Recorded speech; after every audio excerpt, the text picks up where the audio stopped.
8:30, I'll call this meeting to order. We could rise for the Pledge of Allegiance. Pledge allegiance to the flag of the United States of America and to the republic for which it stands, one nation, under God, indivisible, with liberty and justice for all.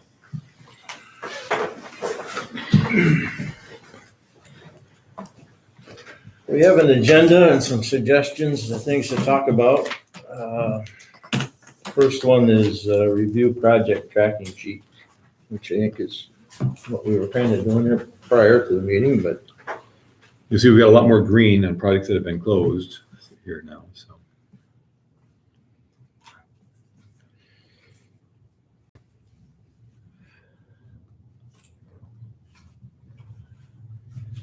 is there any questions? Was Rob on there? Rob, did you have any? Have you had a chance to look at that sheet? Yeah, I did. I'm kind of just listening. Okay. I just couldn't come in person, so I wanted to at least listen. I don't really have a lot to contribute. Okay. And I can't, since I'm not there in person. Well, I brought donuts, so I can't offer you one of them either, so. Thank you. I'm glad I didn't come. I would have had it. Well, should we just kind of go through and find out what's open on this list of stuff to do and what's closed or? yeah, so if it's green, so if it's red, it's one that it's for example, the Convergent one, that's one that's completed up in Chimo. We haven't heard anything from them. We're just assuming that's just tracking. Next example is the Military Road one in Henderson that we didn't do a pilot on, and US Light Energy. The other red one is the one that they were going to try to do something. We were going to try to rush through, but they decided not to do that and just work directly with the town and the assessor. That's the one in Philadelphia. It was associated with the BOCES consortium. So those three are out? So those three are, yeah, they're, Okay. so the products are there, but just that we're not Supporting them? right. If it's green, it means that we've carried it through to the end and it executed the pilots. And if it's yellow, it's projects that are still in process. Well, on Old Rome State Road, we don't have a pilot on that one. So the green isn't all pilots then. Which one? Number one, Forefront Power in Hounsfield, Rome State Road, we're not involved with that one. We're not involved with the Forefront Power in Those Burrville. two, no. Davidson Auto is a private project and the BOCES project. Those first five are really projects we've never been involved with. No, they're just completed. Yeah, completed. Started out with. We were tracking. Those are all built. Yeah, yeah. And you'll see on the other ones that we've been involved in, you see there's notes that the pilot's been executed or whatever. So, but those are just ones we were tracking. Have you heard any more about that project on Old Rome State Road? Or is the town or anybody addressing that? Do you know it, Paul? Didn't somebody talk to you about that? They have challenged the assessment on it because they did not get a 487 exemption and the assessor put a value on it. I believe they're in litigation on what the value is. That's a small project. Yeah, that's probably five. Well, it it's says less than that. 2.9.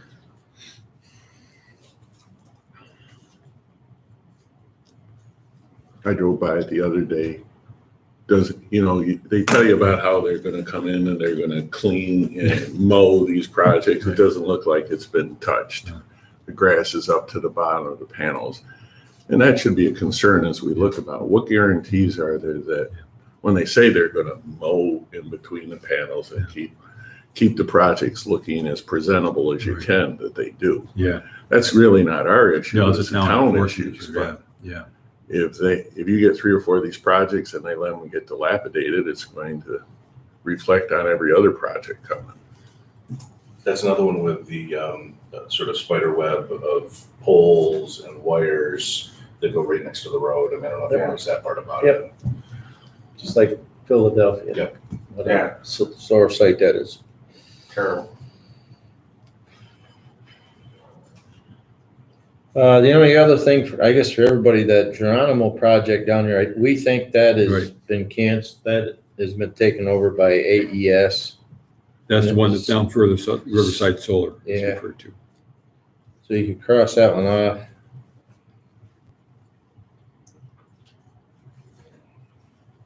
Now, we just updated this yesterday. A couple other updates. So where you see toward the bottom of the forefront power that's highlighted in yellow, that we have a closing pending on that one now. Mhm. If you look 4 down, there's the Central Rivers Power. That's the one at the junction of 180 and 12F, past the airport, over by Dexter. That is, yeah. In planning stages, Yeah. So what I was going to tell you about that. So when I was actually talking to somebody from Central Rivers Power, was it yesterday afternoon or late the afternoon before, and about the hydro project in Carthage, because they have some hydro projects over there. I said, by the way, are you involved with it? Oh yeah. He said.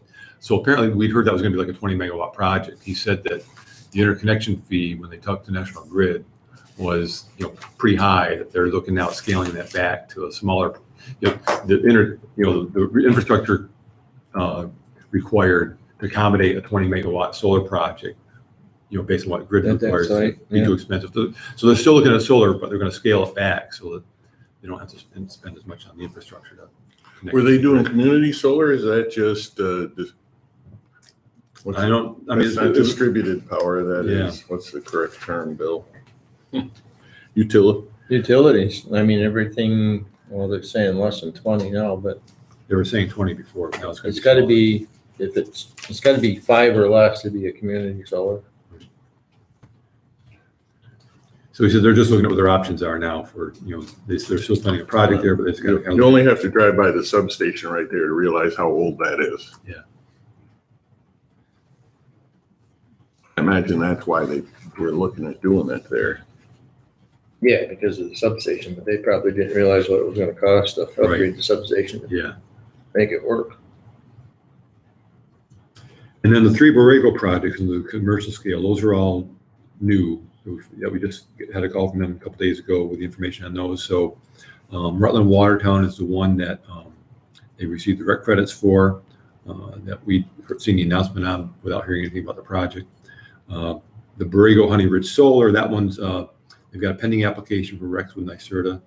That one, what they're talking about is actually going to be on both, it's going to be on the south side and the north side of the river. So they're actually work with, Nexamp has a project in the village of Black River. And they're somehow going to have to cross the Nexamp property with their transmission line. So we're going to have some kind of transmission line going apparently across the river through the village of Black River.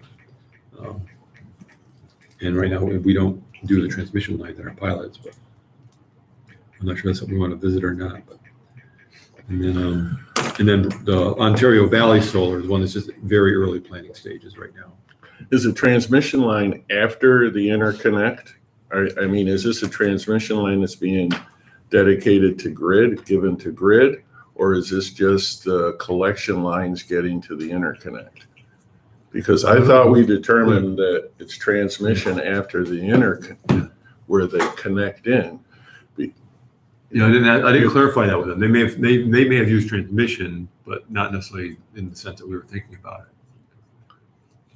I think for these utility scale ones, you'll see a small substation of sorts built somewhere that's gonna collect all the solar power, and then there'll be a transmission line from that point to wherever the interconnect is. Okay. Is that part of the project, Bill, that connection point part of the developer's responsibility? I believe so, yeah. Those are very expensive, aren't they? Aren't they like $10 million or something? I'm just guessing. I mean, that's the way they did the big wind project up in Lowville.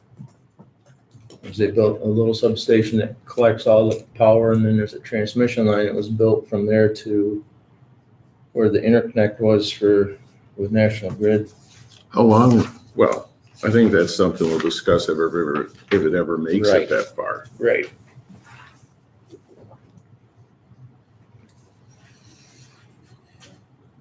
But you're gonna have probably the same situation with most of these Yeah. utility scale ones. There's gonna be some sort of link to transmission line somewhere.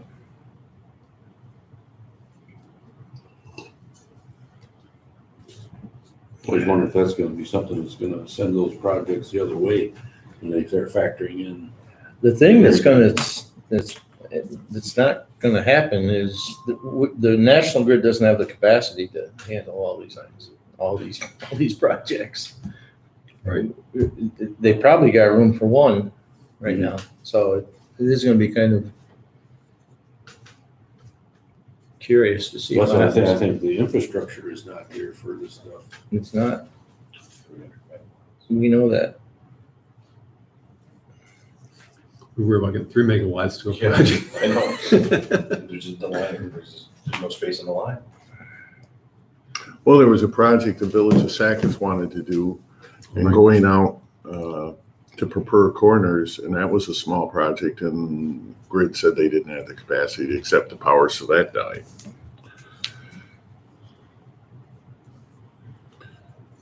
Just so I can make an adjustment to the file here, did you say that Geronimo was, Yeah, they get, so you can take that one out because the one we added down below, AES Clean Energy Sugar Maple, Riverside Solar. that's the same project? Yeah, they bought out the Geronimo product. We just never deleted the Geronimo one.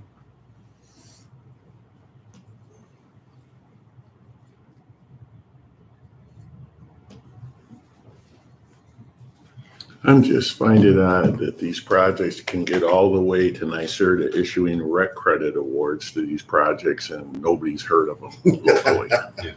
You know, it makes you wonder what type of review they're doing, so.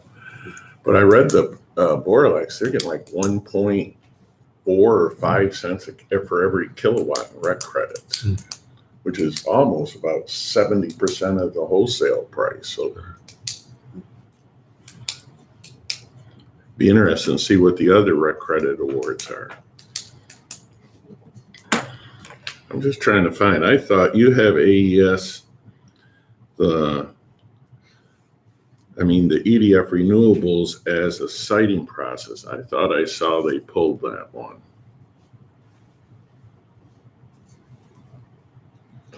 Is that one of those? Withdrawn from our transfer to RES.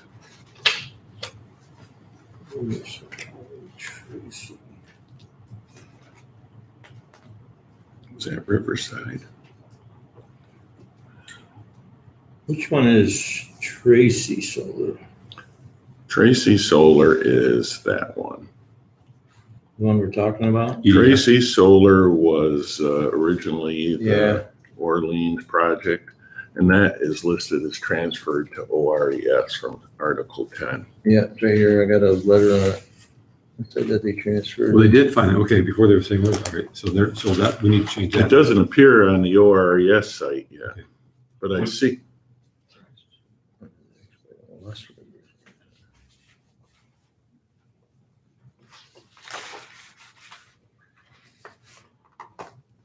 Riverside Solar is doing the same thing.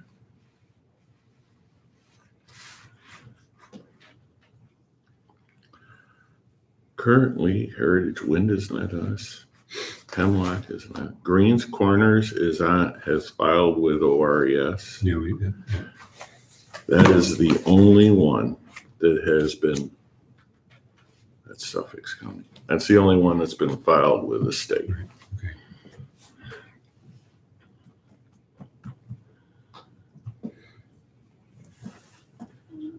Borrego Rutland Center, now maybe it's not showing up yet. They said maybe they've just submitted the application to, or maybe. I think they also were the ones that said they had begun pilot negotiations too, but maybe they have, but not with us.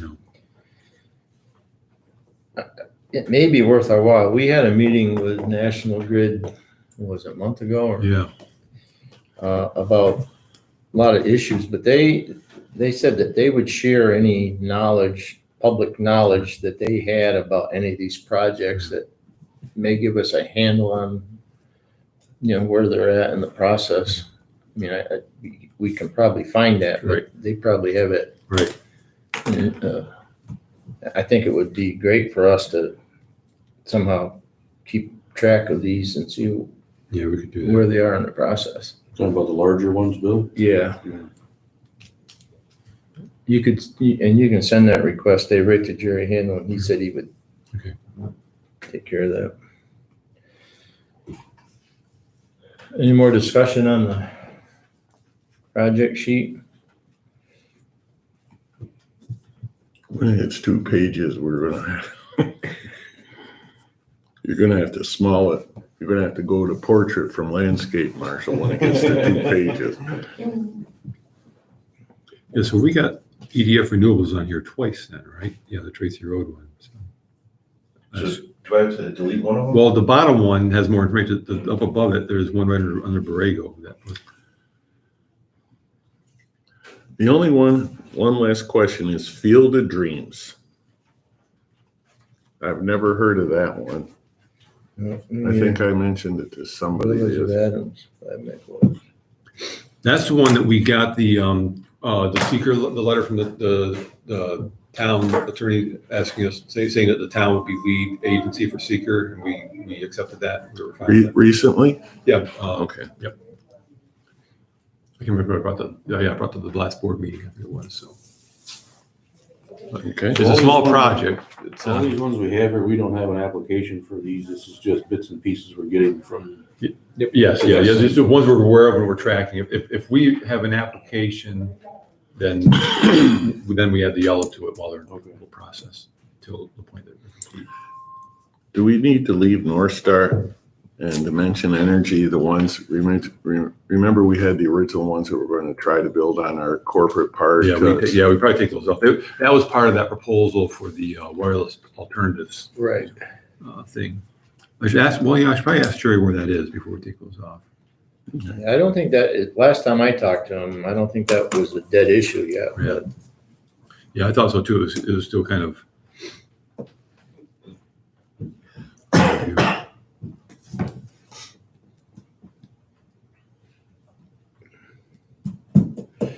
anything else? Not for me. Review project cost page for pilot applications. Okay, so we talked, we've got our, in our pilot application, we've got, figuring out project costs and stuff like that. We've got, new building construction, all the infrastructure work, things like that. And we talked about doing a page that would be specific to solar projects, which we've shared with you. Including make sure we get the interconnect fee and all those other things. So I guess question for you is if there's anything on here that's missing, anything else we need to add? There's something, I gotta remember what it was. Having a senior moment. Oh, should we be asking for information on battery storage and cost? Battery storage is manufacturing. We have manufacturing equipment. I just wonder if we should ask for, as we're just getting into the battery storage issue, Right. An idea of what that adds to the cost of a project. Right. Should we ask that as a separate cost line? It'd be nice to know what the battery storage is costing, because if you look, a lot of these are adding storage to it. We're going to be dealing with it with Convault probably. So it'd be nice to get a handle on that just for planning purposes. Right. Well, the first pilot that we did with Oya, Right. you remember, we put in their provision that if they added battery storage, it would adjust the pilot, and they have added it, so the next pilot invoices will be increased. I understand that, but there was costs, and then there were new rounds of incentives coming out for battery storage, and they talked about how the cost of battery storage was dropping exponentially with new technologies. So that's something that's going to change moving forward, I would expect. Yeah, we could have that on there, and then if they weren't doing battery storage, they could just put non-applicable. Yep. Yeah, I think you're gonna see that on most of these projects.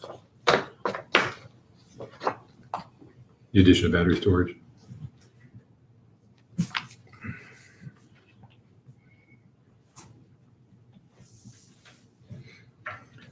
Yeah, we did start asking for the interconnect fee because we realized that a lot of the projects were not including the interconnect fee in there when they submitted it to us. That's part of our fee calculation too. Do we need to add anything in terms of appraisal under costs, or it says all other costs, including legal, planning, and permitting, including IDA? Or is that just under our That would be our cost because we'd be the one that would retain the appraiser to do it, and then we'd add it to their, Well, wouldn't necessarily be, we could require that they have an appraisal done at their expense to so we don't have to pay. I mean, if that's part of our, figuring out how we want to assess the pilot, we can put that on them. if you read Which we did the for the first last couple. appraisal we saw that Yeah. came through from that Yeah. other company, Yeah. I think if we're going to be requiring, I would prefer the appraisals working for us or Jefferson County or one of the taxing entities rather than having a company provide an appraisal. So I would rather that, let's say we require the appraisal, I think we should retain it and we should pay for it and add it to their fees. We can do that. Yeah. So That just falls under the Yeah. IDA. Yeah, but it's still their cost. Yeah. Yes.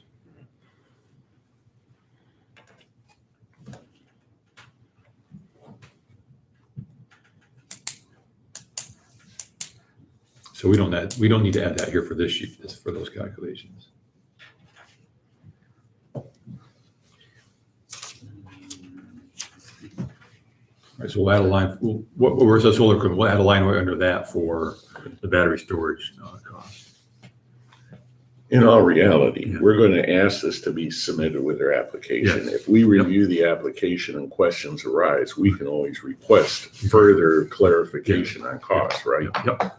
Yes, we can. So, And we often do, right. because I would imagine stuff's going to come up when we get into these utility scale projects that questions are going to arise that we can't anticipate today that would be questions on either costs or impacts. Justin, you were gonna say something? Yeah, sorry to chirp in. Yeah, just for context, without going into the specific applicant, but there's been instances, and it's not just Jefferson County, it's everywhere, where applicants are simply, if it's again, they'll lowball it, but if it's a 3 megawatt project, they'll submit an IDA application with a project cost sheet that simply says $6 million on equipment. And some IDAs will let that go through, others are very detail oriented or raise the bar a little bit on the kind of level of detail that needs to be included in the application. There's a number of things in play here. First of all, just throwing it all on equipment is misleading and simply not true. All of the project costs should be broken out by category for a variety of reasons. In the first instance, to be complete, that's important. There should be an equipment line, sure, the panels, the racking, everything to the inverters that is removable equipment is 100% exempt from sales tax as manufacturing equipment. But then when you look at the pads and everything from the other side of the inverter, including site work, fencing, security, roadways, any kind of wetland mitigation, berming, just site work, interconnect is part of the project, even though they say they don't spend the money, they're putting it on either NYSERDA or the utilities actually incurring the cost in the first instance and they're reimbursing. It's part of the project. It should all be included. And the importance of breaking it down by category helps the IDA drill down on potential sales tax benefits. Again, the manufacturing side of the equipment is all exempt in the first instance. Everything else can avail itself in New York State to the state share of sales tax exemption, the 4% that the state would otherwise charge. But unless the county has opted into that renewable energy sales tax exemption, there's still half of, the other 4% is attributable to everything but the manufacturing equipment. What we've advised a lot of IDAs to recommend to their applicants is that, forget about the piecemeal exemptions that the state might offer. It's better to utilize the IDA's exemption across the board for their EPC contractor, or if they're building themselves. It's just cleaner from audit purposes to use the IDA's exemption across the board. So either them or their contractor aren't getting the smattering of receipts using exemption. Your exemption can't necessarily be used on 25% of certain project costs might be subject to sales tax, they might not. So we try to deploy the IDA projects with the exemption across the board. That's why having the detailed project costs broken down by category is super important. Without going into a lot of the reasoning, but you have one of the highest administrative fee structures in the state as well. So what you're going to get is a tendency for folks to come in low because they're looking at your administrative fee costs and they don't want to include things like interconnect. There's been some resistance, I think, conversations I've had with Dave with some applicants, they've really kind of fighting, tooth and claw to not include those things when they are an actual part of the project cost. So having this new sheet as part of your application, I think is super important. And I think it captures largely all the kinds of costs and having them broken down in the right categories to analyze not only the total project cost, but also do a more intelligent drill down on what the potential sales tax implications are. Another application we're seeing deployed now, especially on renewable energy, is to instead of or at least to build on the project ownership section, which I think in your application just says, this LLC is owned by who. Sometimes you'll see like, the major developers or the development team will say it's XYZ Solar. We're seeing that'll change 6 times between application, before the public hearing, before approval, maybe after approval, perhaps at closing, right after closing. What some IDAs are doing now to keep an eye on who is the actual beneficiary is to require a ownership chart to be submitted with the application with an explanation that if this changes at any point in time during the application process, the approval process, or post-approval, they got to come back to you because they're just changing hands. The first applicant that comes to you oftentimes might be the first of 2 or 3 actual owners of the project, maybe the 4th by the time they syndicate tax credits. So starting early on with an understanding of who owns the project and the project entity helps as well, just so you can keep an eye on those things. Yeah, you're right. We did talk about doing that. We will add that. You're right. It's an easy add. Yeah, You can just say, along with your application, the full project cost section needs to be articulated, or you won't accept it. And you need a fully articulated ownership chart as well, so they can certify at the public hearing, yes, that's still me. At the time of project approval, you'll look at them and say, is this still you? And if it is, it is. If it isn't, then perhaps we need to have a supplemental application submitted so you know who the beneficiary of your systems actually is. And the same thing holds true. We've had instances where a project has gone through full approval and we get to, the point where documents are being drafted and there's conference calls and things are getting ready to close. And we've had entire teams of people on calls and we're like, who are you? Well, we bought the project 2 weeks ago. Oh, okay. Back to the board because it's an assignment of those benefits. So having a tool or at least a way to track the equity ownership of projects is important and helpful. So you're not in this awkward position a week before closing where you're like, geez, we're sorry. We should have had this information sent to us a while back. It kind of sets the tone early on so they have an understanding and an obligation to keep you advised as to who the actual equity ownership of a project is at all the important steps along the way. And typically, we've not been providing the county sales tax. Projects. So we're going to add then an ownership tree. Yes, we'll do that. Yeah. And the battery storage, that's also considered sales tax exempt as part of manufacturing or not? As part of the renewable energy equipment, I think they ought to be able to capture, I don't know if that's manufacturing, it's not storage, it's not changing something like a panel's converting, sunlight into electrons. It may be exempt in New York as a 50%, well, the state share. Right, okay. But still subject to the other 4% locally. Okay, got it. Okay. It makes sense to include any storage early on. Yeah. What we're seeing out there with pure storage projects are being treated much like wind or solar with the same kind of, and your UTEP amendment now speaks to it as well. So if you have a pure battery storage project, you're going to treat it much like you would a solar or wind project, the amount of megawatts of storage and output would be used as the same metric as you would for production megawatts AC. So it's an important question to ask. If they're going to bolster, a 5 megawatt solar farm with, 2 or 3 megawatts of battery storage, you would add that to the equation in the first instance for pilot purposes. And all of the pilots that we develop include a mechanism, much like Dave described before. If they ever change out their panels, if they're sitting on a 3 megawatt AC rating right now, and panel technology changes in 3 years, and they simply switch out their panels and they become a 6, the pilot shifts with that. They have to certify annually what their output is, and that annual certification will serve to change what the pilot formula may be. So if they add battery storage later on, the same impact would occur.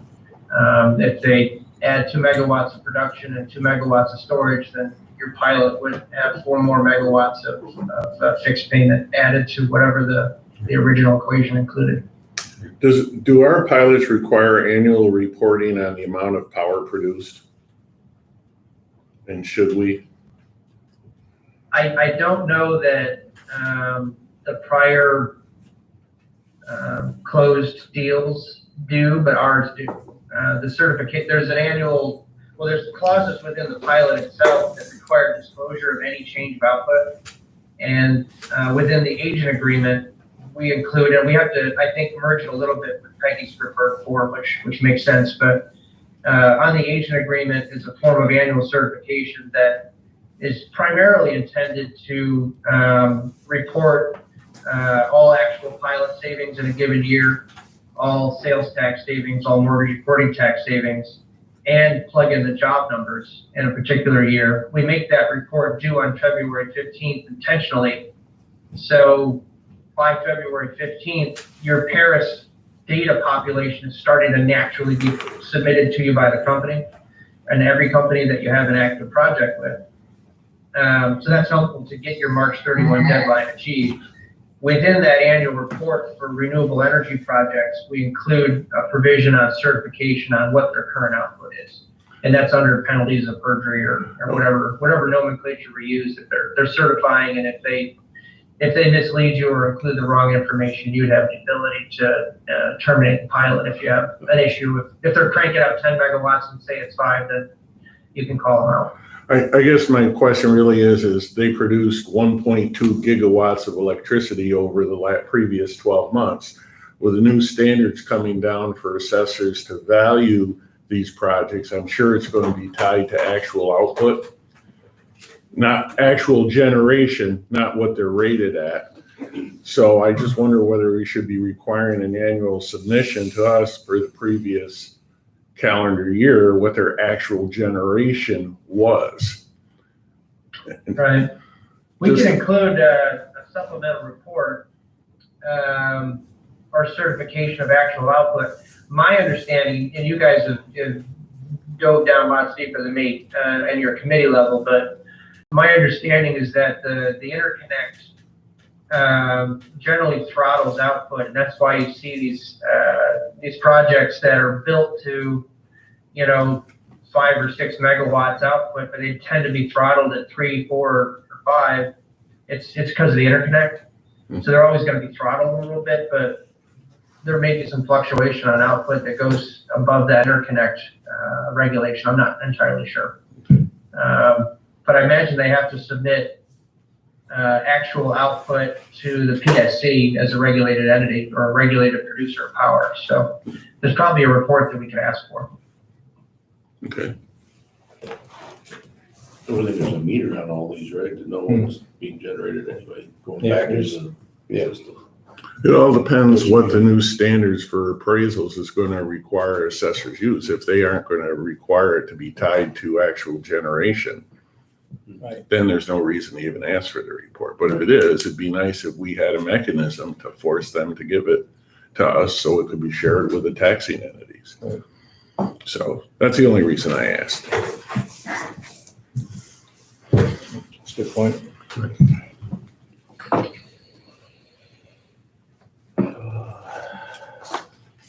Are Here's up, so we'll add battery storage, we will work, we can get a project ownership chart. So Justin, when we have an ownership tree of who the applicant is, as you said, we've already seen projects sell before we've got to the end. But in all reality, we'll probably see projects sell before the end of the pilot, correct? Likelihood. Oh, God, yes. Okay. So how do we know, how do we guarantee that we'll know what they sold and what the sale price was?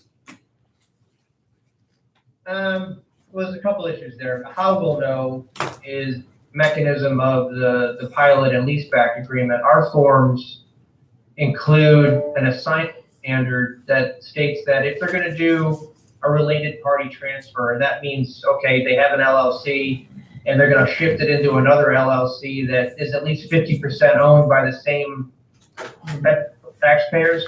We kind of don't care. That happens a lot.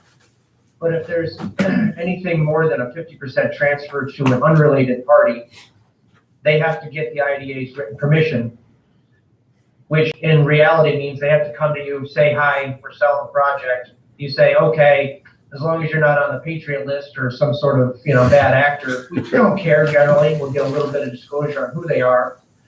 The IDA board would consider an assignment resolution. And then whether it's an actual sale of the project asset or if it's just a shift of equity, there's going to be an assignment and assumption agreement signed by buyer, seller, and IDA, and then it's closed and we move on. That's how it's noticed and documented in the normal course. And I can illustrate some issues with that we've experienced and reasons why we're actually enhancing our assignment provisions. Our typical, and this is just an anecdote, our typical leaseback agreement is structured in such a way that 50% related party test relates to the parent of the company. So that's the LLC, typically right above. What we're seeing now, and I think I illustrated some of this today, is that when these projects sell, oftentimes they're bundled with a whole bunch of projects, and the buyer will actually buy 3 entities above the company. And we've had a couple come to IDAs and say, yeah, we didn't need your permission because, we bought 3 entities up and it didn't touch the leaseback agreement, which we've responded by saying, well, the intent here is that anytime the beneficial owner, whoever's the taxpayer that's actually ultimately getting the benefit, could be 7 entities up, we don't know, we don't care. And generally we have an understanding of who this benefit is going to. So that led us to tweak our standard forms of leaseback in the assignment section, not only relating to a 50% change in ownership of the immediate parent, but all entities up to the ultimate taxpayer. So they can't shift around and just kind of trade these things around like coupons. That's kind of what we've been doing out in generally in the industry. So you have a sense as the provider of a tax benefit, exactly who you're providing the benefit to. Most often what you're going to see and probably what you have seen is that you're going to have applicants come to you and give you kind of a really rough application saying, okay, this is the project, it's 5 megawatts, blah, blah, blah. We're going through site plan. We intend to build by the end of the year. Everything looks great, sounds great. But typically in the first instance, any entity that's going through site plan in the immediate sense and is coming to you in the immediate sense is bundling the project and looking for a buyer. That buyer typically is going to be the actual equity that intends to own the project long term. They generally buy the project when they have site plan seeker and the pilot nailed down, along with general materials and contracts out to acquire things. You're going to see a shift of ownership at that point. So your first applicant oftentimes isn't your actual owner. The actual buyer at that point occurs usually around IDA approval or right around immediately prior to construction. That buyer has a 2-step process in mind. They're actually going to come in and acquire the ownership of the project, but immediately set up a tax credit equity structure where they have to, for the first 5 to 7 years, put beneficial ownership of the project into the tax credit equity investors, who just bring cash to the table, needed ownership interest sufficient to draw down the tax credit equity. And then after 5 or 7 years, they go away, and then the middle guy comes back in as the beneficial owner. So you're going to see an ebb and flow on all of these things, especially those projects that after probably their 5th and 6th year of placement into operation, you're going to see a shift back or into a successive buyer. So it's a lot of moving parts, and it's a little frustrating at times because you'll be working with people to facilitate their benefits, and there's going to be effective owner in place that you're actually working with either at closing or shortly after that. So we try to set up the application so it's, full disclosure. Hey, applicant, if there's a change, we need to know. And certainly once we close, we're trying to build up the IDA documents in such a way where any kind of shift in ownership, even if it's a way it's back to them, you at least have a disclosure and the ability to keep an eye on who your actual customer is. So just from my understanding, how does the company that starts the process gain value in this if they're not in it to the end? Is there some sort of refund on rate that they're getting on a project, or what's the benefit for them? Well, in the big picture, they're actually never owning the project. They're going out, and it's kind of like prospecting. They go out and lock down long-term ground leases, and strike a deal where they put a deposit in and hold those lease options for as long as they negotiate with a fixed lease amount. So the farmer or whoever owns the land is like, great, I've got a project. I'm working with developer XYZ. They're going to build a solar farm. So they'll lock in those lease options, then go to an engineer, design the project, start going into the site plan process. And there's a cost to all these things. And we'll go into some of how that works, but they will eat the cost of design and engineering, get through site plan as quickly and efficiently as possible. And without going into a lot of commentary or narrative, they will come up with ways to say, oh, this isn't even subject to seeker. So you're going to see instances where with towns that don't have a strong site plan code or zoning code, you're going to see a lot of these projects blast right through and maybe get a seeker review, maybe not, I don't know. Sometimes we see them just getting a building permit issued. And then the other part of what these bundlers will do, or developers at the early stage will do, is work with the IDA, or to the extent that the IDA in a county isn't the lead agency or lead pilot facilitator, they'll go out and lock down 47 pilots at the school, the town, county, whoever's involved. And once they have all those attributes bundled, they're going to do that as efficiently as possible and at as low a cost as possible. And then the actual equity owners of these projects, which are really wealth entities that have an appetite for the tax credits or the depreciation on these projects, and or the ability to leverage the actual NYSERDA equity that comes in for incentives, they'll come in and buy that for a price. There's a whole industry that's built on turning over the development attributes into the actual ownership structures. Those owners that come in and buy the attributes will then leverage the tax credit equity deals to get the project actually built. So there's a bit of an art form to it, but working with the developers at the early stages, we've encouraged a lot of our IDA and municipal clients to say, hey, we understand that you might not be the actual owner or actual developer of this project long term. Please let us know now. We'll work with you. It's a little disingenuous to ask them for their pro formas because they're not their pro formas. They're just proposed pro formas that ultimately will be relied upon by the owner.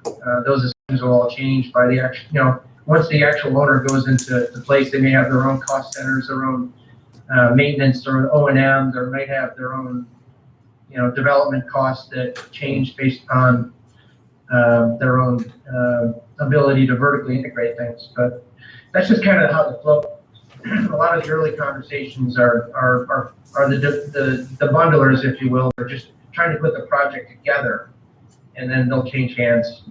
Soon as seeker, site plan, pilot, and the other local stuff are locked down, they typically don't stay in the same ownership unless you'll have some community solar that are built by developers on a municipal asset, like an old landfill. Sometimes they'll stay with the first round, but oftentimes they'll change hands too. The development leases, the ground leases are generally drafted to be fully assignable. They get handed without any concern by the landowners.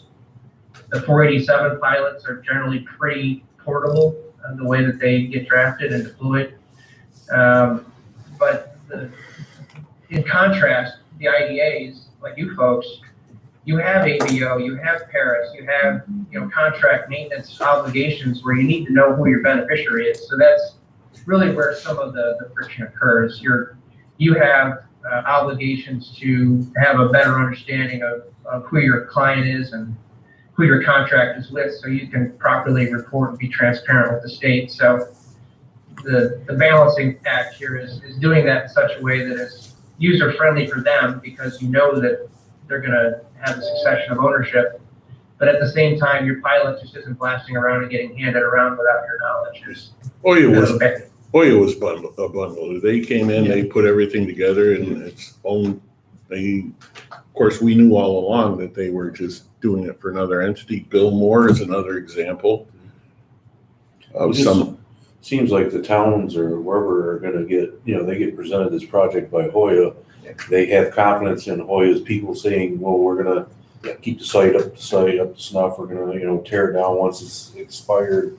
And then they turn around, they sell it to somebody else. They have no knowledge who these people are that are gonna supposedly keep up the end of the bargain, I understand exactly. I mean, that's a concern, but at that point, under the new ORES, if there's, maintenance agreements in place, who does the enforcement if a company fails to live up to terms of their agreements? Like keeping it clean and all that stuff. At the local, at these smaller projects, the town could do a zoning action against them, but I mean, that goes back to what you're saying. When they've been sold 4 or 5 times, who's going to be there to make sure that everything that everyone understood was going to be done for the project is being done? Yeah, the host community agreements, I mean, depending on the locality and the familiarity of localities and their counsel with these kind of projects, the really good ones have the same kind of assignment checks and balances that we're trying to include in pilots. So towns have a continuing situational awareness, I guess is the best way to characterize it. If the project sells, they'll know. But more often than not, what you see is the decommissioning bonds and agreements and the site plan attributes on decommissioning or ongoing maintenance. They just travel with the land and the ownership or the ground lease. So they're freely assignable. They won't have a situational awareness on that. Sometimes the towns are left with, like, just who do we send a bill to for the HCA payment, this one. So it's what we try to do on the IDA side is if we have a sense early on that there's an HCA that's not just an upfront thing and out of the way, if it's an annual recurring contract, we'll throw a provision in our pilot and say, if you fail to pay us, it's an event fault. We can terminate the lease back in the pilot. And by the way, if you fail to pay the town their HCA, it's a pilot's fault too. Because normally, if you have an HCA payment and a contract, what's going to happen is the town going to shut down that project and force the planning board to yank their site plan? I mean, how does it work if they don't pay that voluntary payment in a given year? The better way generally is to give it some teeth. They're certainly going to honor their HCA if their pilot's going to be at risk if they default or fail to follow those obligations as well. So it's one example of how the IDA can work as a collaborator and an ally with the towns if need be. Which might dovetail into the next part of the conversation, but I might have jumped out a little bit. I have a better understanding why they have host community agreements now. Because the people you're talking to at the table today are not gonna be the people you're talking to tomorrow. It's to clean up the mess that might be left over from something. What's next on the list? We good with this, Dave? Yep. Discuss approach to utility scale projects. So when you met with Borrego, we know the county is very soft or against extending tax benefits to utility scale Right. projects. Was that explained to them? Yeah, so we've, all the ones that we talked to as far as the utility scale, we said, this is the county's policy, that for utility scale, they'll support a pilot as long as, so if the town, the school district want to give a break, as long as the county policy, as long as the county is still getting the equivalent of full taxes. But I said, we're kind of examining what we might do and how we'll approach these projects. So they know that's kind of up in the air right now, so. Okay. Just don't need to get down the road and say, well, we thought type thing. Yeah.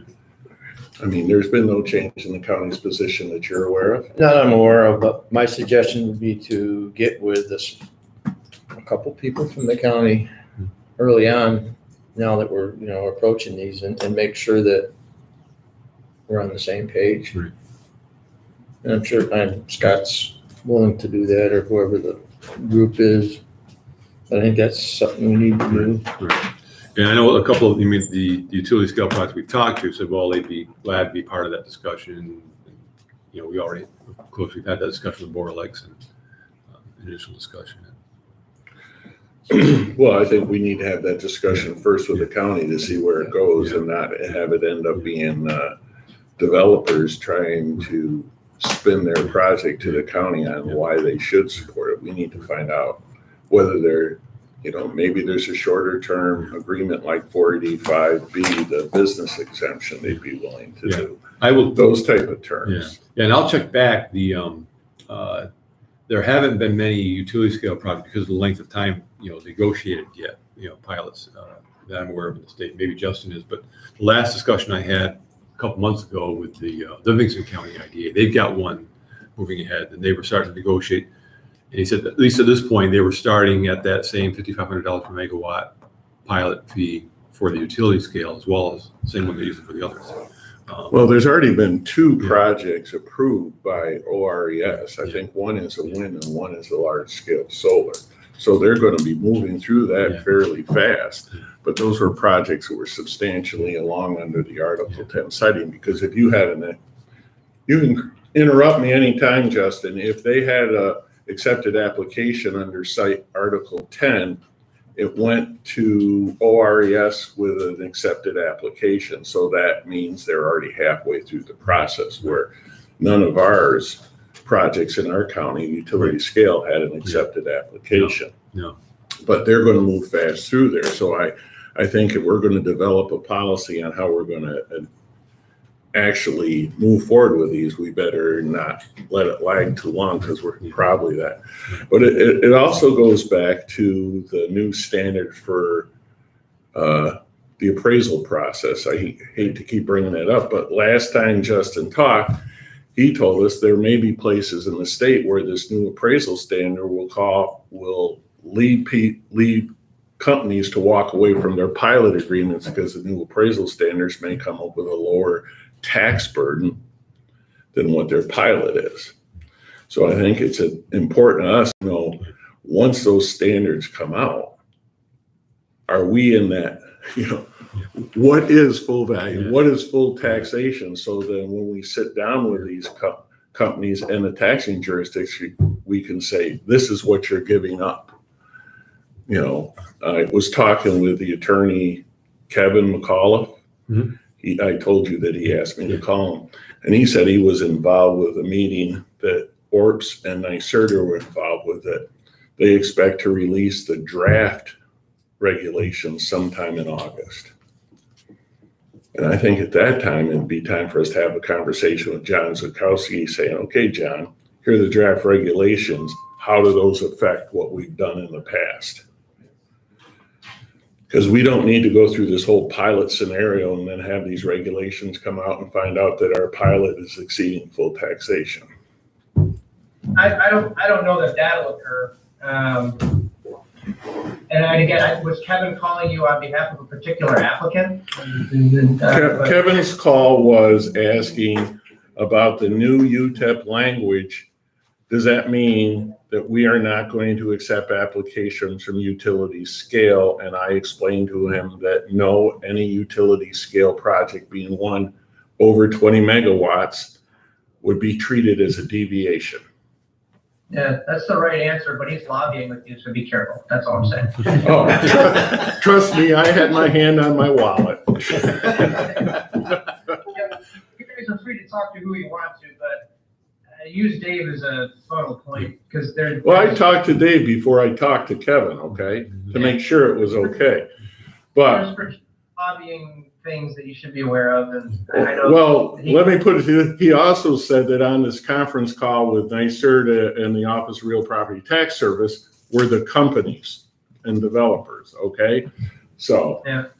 they're trying to get that language in the draft regulations to their benefit. There's no question in my mind.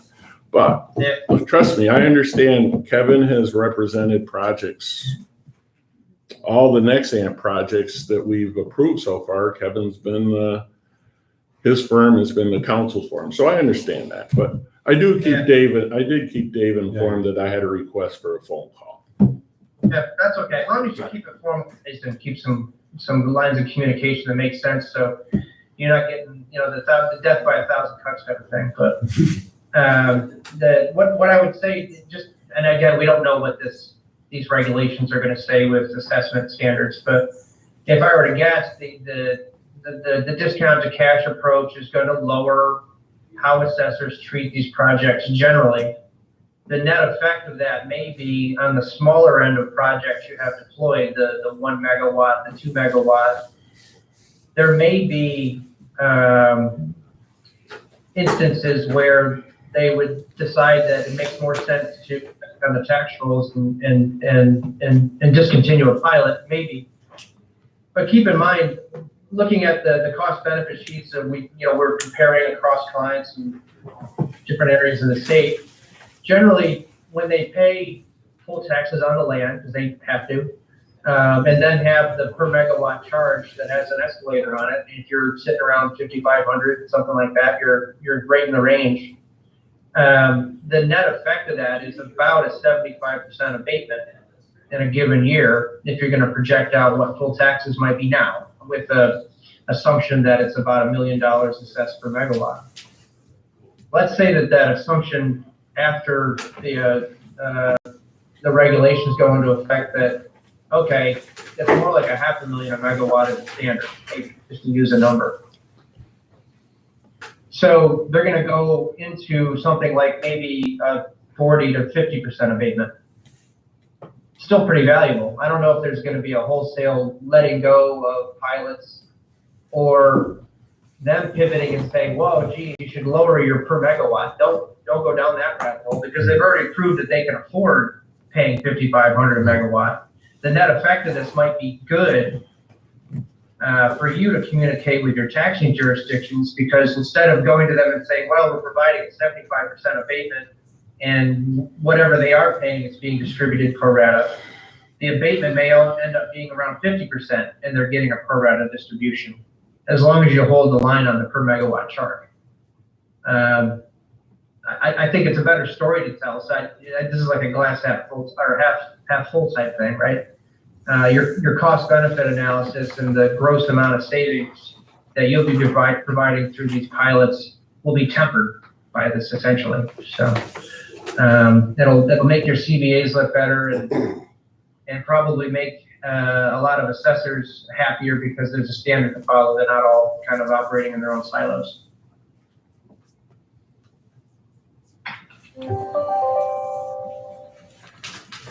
So really, until we have some more information on the assessment, it really affects how we are going to approach these utility scale projects, right? Yeah. I mean, I mean, I will touch base with a couple other counties I was talking to see where they're at in those negotiations they started, just kind of see what at least see what we've learned from their experience too.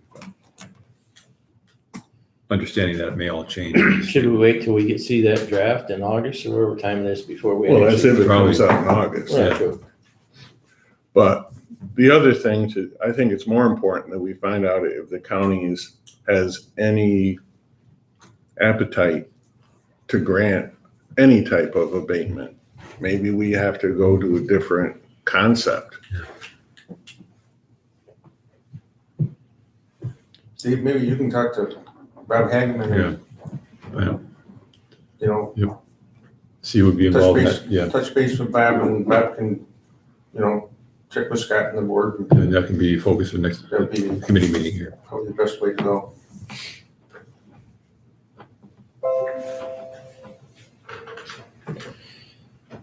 Mr. Chairman? Anything more on that subject as far as approaching utility scale projects? If not, then the next on the agenda is discussing host community agreements.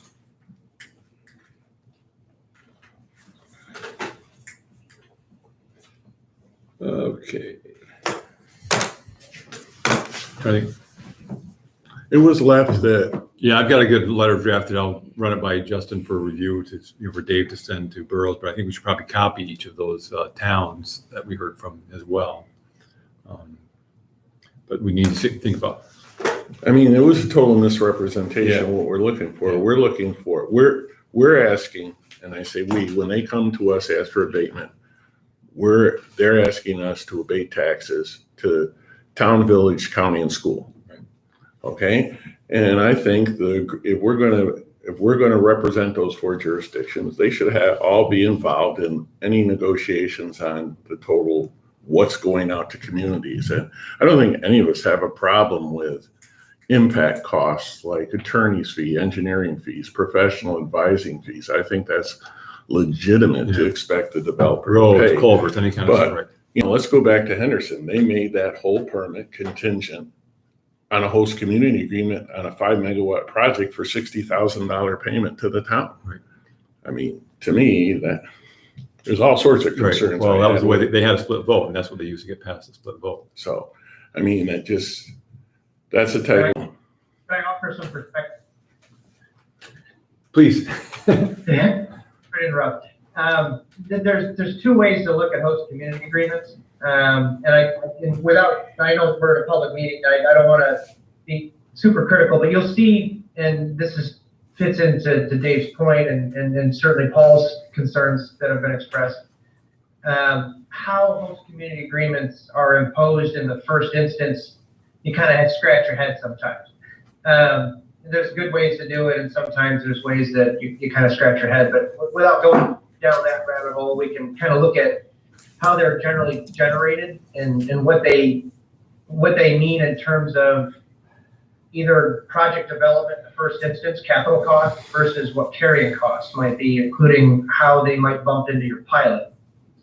And I love to point to Wayne County just because they somehow managed to get all of their towns except one on the same page, which is some sort of minor miracle. But what they deployed in Wayne County was a pilot UTEP that is literally just like yours. They're 5,500 megawatt escalating at 2% a year. It's great. They also included, every time they have a developer come with an IDA application, they say, oh, when you close with us, you're going to pay the town $25,000 a megawatt. And every town is happy with it. They don't have to impose any kind of HCA requirement at zoning, planning, or town board level, or even with a building permit. They just get paid, and everyone loves it. There's one town that handles it a little bit differently, and the IDA is kind of respecting that. But they have this great detente where there's nothing imposing pressure on the IDA pilot. The pilot is the pilot, and the taxing jurisdictions get their distribution without any pressure on whether the town's getting more, or there's an intercept, or if the town's rebalancing the amount of revenue. What I would point to in those instances, and what you're seeing are some ways that these things are being imposed that kind of scratch your head, but in the first instance, if the town, as the host community, is going to impose an upfront HCA, it doesn't pressure your pilot at all. It's nothing different than a building permit. Some towns have different percentages of project cost or different formulas to impose a building permit. Some of them have different decommissioning requirements. Some of them through the site plan process. Some don't care, just follow the engineer's requirements. Others will say, okay, you gotta berm the entire project and have vegetative growth and bushes and trees for, aesthetic or shielding purposes. There's a cost there. That's a capital cost on the front end of the project. It doesn't impact or affect any of the carrying costs on the pro forma during the pilot period. So the minor point that I'm trying to make is when you have upfront post-community fees charged at closing, or sometimes the developer will try to delay those to their commercial operation date, which is a vague date in the future that they define. I don't really like using those, especially with pilots. Oh, the first pilot payment's due on a commercial operation date. And you have folks like Lyle trying to administer a contract, and when is that? So I like to use a hard date with pilots and hard dates on things. So there's, 5 years later, you're not scratching your head on when that date was. But if it's a front-loaded payment, it's no different than an engineering fee, paying for more vegetative growth, turning the road, paying for a curb cut, restoring the highway. It really doesn't put pressure on your pilot delivery. But if instead a town, whether it's through a crude imposition, through site plan that might look like an extraction, or if it's through the town board or buried in a decommissioning requirement, the site plan and planning board say, hey, this planning site plan is subject to you entering into a decommissioning agreement that is in a form, acceptable to the town. That allows the developer to go to the town to sign a decommissioning agreement. If the town says, I also want 50 grand for my road, we kind of don't care. But if the town instead is saying, whether it's through planning board or through the town board, we want $2,000 per megawatt per year for the life of the pilot with an escalator, that's when you stop and say, well, geez, we as the IDA are facilitating a pilot that has an assumed amount of revenue to be distributed to the school, the town, and the county, and the village if there is one. Town, if you're going to require that additional amount of revenue or rebalance it in a way, well, you're certainly going to want to work with the town and the school and the village and the county to say, hey, normally this would be $5,500 a megawatt. Town has an expectation of 2. Does that mean the pilot's going to go to 3,500, or does that mean the pilot stays at 5,500 and they just happen to be paying 2,000 more to the town as a rebalancing act? We don't know. I think it's fair to hit pause, and I think that's exactly what Paul's getting at.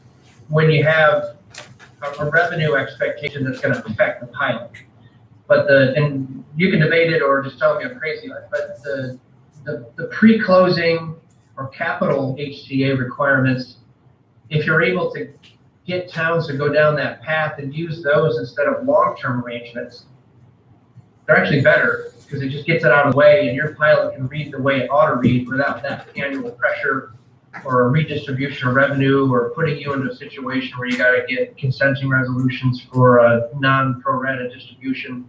Kind of changes the whole dynamic. So I don't know if the board or folks in general have a preference on whether an upfront payment really impacts your pilot discussions, or if you can move beyond that and let those funds just be paid out early and ignored, or how you best want to address those. So an HCA wouldn't necessarily put you in a deviation? No, and this is the linkage that, and when I offered to talk to Mr. Burrows, still happy to do it. The language that we put into the UTEP is primarily intended to afford you with flexibility in these situations. You have to have flexibility if you have additional financial thing coming in play. And it also is a clear message to the towns that you're respecting their local home rule and their discretion. So if you have a pilot go through and there's no HCA, whether upfront or long-term, it's just standard operating procedure for you, and you don't have to hit the brakes or pause or put any extraordinary thought into it. If the town has an upfront expectation, you'll take it into consideration. It's part of the project cost, quite frankly, and just like interconnect, they ought to include that as a project fee and a project cost. But it doesn't affect their pro forma during the life of the pilot. So you're kind of like, okay, if they want 50 grand up front for a 5 megawatt deal, that's a deal all day long, quite frankly. And there's enough development cash involved on project deployment where that's just a rounding error, quite frankly. In Wayne County, that would be $120,000 if it's a 5 megawatt project at 25 grand a megawatt, and no one's blinking, not blinking a minute. Now you're getting to where the issue with some at the county is that money like that that's available for project development should be going into a pot for taxation first. Okay? We're dealing with different, 3 to 4 different taxing entities. What if the county can the county require a host community agreement? What about a school? Well, there's a number of theories there, and I'll touch each one of them. The county theoretically could have impacts that a host community agreement could address. The first question is, what are those potential impacts? When you have the town, you have roads, you have curb cuts, you have fire, water, sewer, protection, things that you can point to that are actual and, whether it's philosophical or realistic, who knows, but you can point those dollars toward it and say that there's a meaningful impact there. If there's a county road or a county service or a county district involved, theoretically you could have a host community agreement. The question is, at what point in time does the county have any regulatory or review power or procedure that would come through the county to make or provide the county with an opportunity to say, oh, I condition it based on this or whatever. Theoretically, the town's planning board process, if they're doing it right, and as I mentioned, sometimes it's jammed through with some theory that it's exempt from seeker, or if there's no local site plan regulation or rule, you don't have this opportunity. But where you have a well-articulated site plan law, there's a planning board. And if they're doing their job right, they're going to look at it and say, okay, we're going to review this under seeker, and we have to review this pursuant to our site plan law. There's a 239 LNM referral to the county planning board. In most cases, if it's being done right, when there's an additional 30 to 60 day period that all these developers are trying to avoid, but the planning board, if it's doing its job right, is going to get a site plan application, review it, accept it, start the seeker process, whether that's an involved agency solicitation or if it's unlisted, whatever it is, they're going to have to do their job right. And then if they're following the 239 LNM referral process, these projects should be traveling up to the county planning board if it's active. It's kind of a cursory review normally. There's not a lot of in-depth digging around or modifying project plans. It's really for more of a regional planning perspective. And then it gets shot back down to the town planning board, who then will adopt a neg deck and generally approve site plan. If that process is being followed, theoretically the county planning board or if it's the county itself could have a platform to engage on a host community agreement if one's appropriate, if there's some nexus between the project and county services, districts, roads, what have you. There might be a way for the county to attach to that. But again, if the town is looking for a $50,000 one-shot payment, how much is the IDA fee? How much are they going to have to pay through a site plan imposition of more vegetation? What is the building permit? What are the general costs at the local level? If the town's leveraging 50 grand to fix the road or whatever basis they're assigning that 50 grand to, it really doesn't hit the project pro forma or the long-term pilot attribute or pilot formula. That's why I like upfront HCA's better, because it allows your pilot conversation to stay static without that pressure of the town wants a third of the annual pilot to go to the town through an HCA, and that upsets the whole apple cart as to how you approach the IDA's pilot. But your second example where this annual payment is predominantly what's been done out in the market, except for now you're telling us Wayne County. I mean, I've heard of instances back when I was real property director where there were pilots and we had the gentleman from Geronimo bragging he used to work, he was either a county legislator or a town supervisor, where they had a pilot and $3,000 of the pilot went to the town, and the school and the county divvied up a lower portion, and everyone agreed to it, which was fine. And if all the taxing jurisdictions had agreed to these arrangements, I'm okay with it. But what I don't want to do is sit here and agree to arrangement and find out that we didn't know all the details, and neither did all the taxing jurisdictions know all the details of the financial arrangements with the municipalities. I think some of the confusion too, when we're talking HCA's, people think, okay, I think we've always recognized that the towns may charge an upfront fee for, okay, they gotta fix the roads, or they're going to improve, move culverts, those kind of things, or various types of services. I think what Paul is referring to, where the county has some issues with it, some legislators, is that if it's beyond that, it's just kind of a cash payment. Money for nothing. That if there's basically more money that should be available, that the other tax jurisdictions should be at the table and on board with that. But no problem and total acceptance, I believe, that's fine. We don't usually consider, that's how we think about an HCA. So the HCA, was that established for a purpose or for a gift to these towns? Road restoration, that it might be for, investment in additional fire and other, these things can catch on fire. I don't know. Yeah. Listen, those types of. The way Justin described those two scenarios, they're two totally separate things, the lump sum gift or purpose versus an annual change in revenue. That almost falls into deviation in my mind. Now you got There's no question. That would be. So, Justin, if a lump sum payment is, and you mentioned about including those in the pilot language for enforcement purposes, is that subject to tax? If any payment that's memorialized in our pilot, does that become a part of the tax cap calculation? No, and the important thing to keep in mind here is if you have a lump sum payment up front, we may say that in the leaseback agreement, what we've done in Wayne is like, there's a section that says, you pay $1 a year.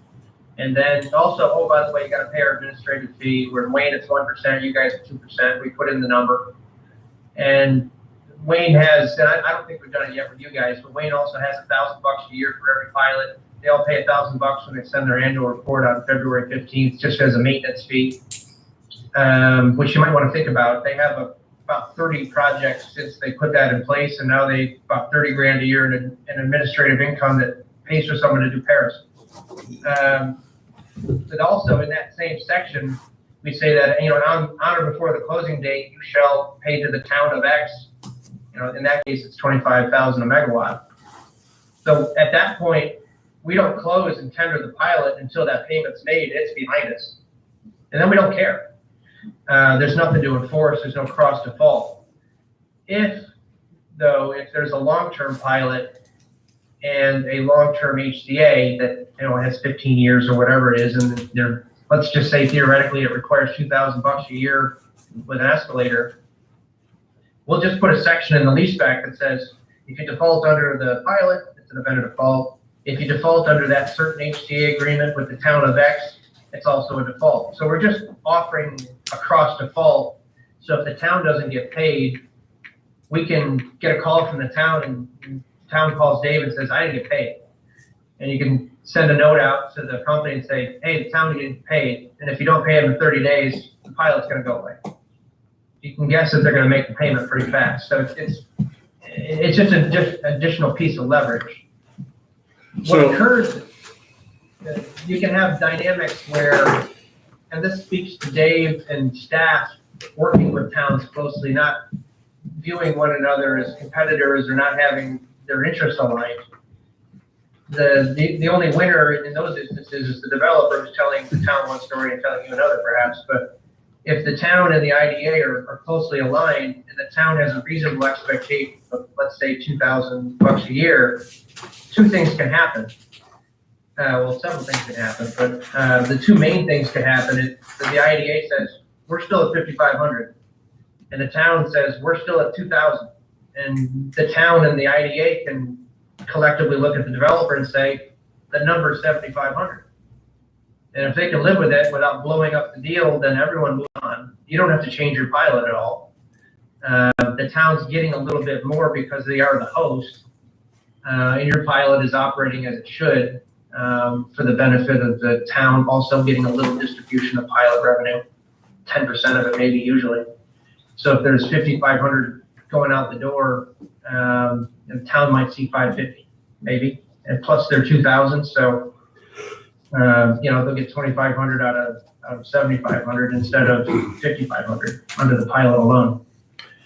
Those seem to work well, but if the county has a concern about how that rebalancing occurs, you could go around the horn and ask for consents, but that adds sometimes politics. I defer to you guys on how you'd want to best kind of balance those two things. So in Wayne County, where they came up with their per megawatt fee, that's imposed by the IDA on behalf of the town. So to get there, we would sit down and we would have all the taxing jurisdictions in the room say, oh, this is what we're going to do, and establish that as a policy. If we were to do that and get all the taxing jurisdictions on board, we could do something like that if we wanted to. And that would take the issue away from every town out there.